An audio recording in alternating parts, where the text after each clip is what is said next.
Mising artist এছ'চিয়েশ্যনৰ সক্ৰিয় সদস্য তথা মিচিং চিনেমা জগতৰ আমাৰ জনপ্ৰিয় অভিনেত্ৰী শ্ৰীমতী মণিকা পাটিল এতিয়া প্ৰয়াত। এই তেখেতৰ ঘৰৰ কাষতে নেশ্যনেল হাইৱেত এতিয়া স্পট ডেথ হৈছে, এক্সিডেণ্ট হৈছে। আমি অতিকৈ মৰ্মাহত হৈছোঁ তেখেতৰ বিয়োগত। আমি মিচিং আৰ্টিষ্ট এছ'চিয়েশ্যনৰ তৰফৰ পৰা আমি সমবেদনা জ্ঞাপন কৰিছোঁ তেখেতৰ পৰিয়াললৈ, আৰু যাতে তেনেকুৱা ঘটনা আৰু পুনৰবাৰ কাৰো লগত হ'ব নালাগে। আজি আমাৰ চকুৰ আগতে তেখেতৰ বিদেশী আত্মাক আমি বিদায় দিবলগীয়া হৈছে।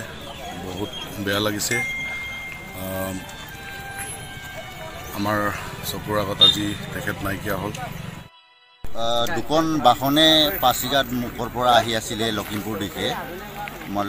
এইটোৰ কাৰণে বাইকখন আগে আগে আহি আছিল, তাৰপিছত কাৰখন পিছত পূৰা তীব্ৰবেগীত আহি আছিলে।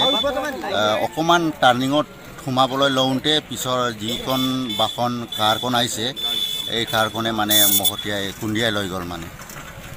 ছোৱালীকেইজনী আমাৰ নিজৰ গাঁৱৰে ছোৱালী হয়। ছোৱালীজনী মিচিং ফিল্ম জগতৰো অভিনেত্ৰী আছিলে, মণিকা পাটিল। এতিয়া বৰ্তমান ল'ৰাজনৰ নামটো জানিব পৰা নাই, কিন্তু আমি ল'ৰাজনৰ গাঁওখন এই ৰায়াং বুলি আমি গম পাইছোঁ।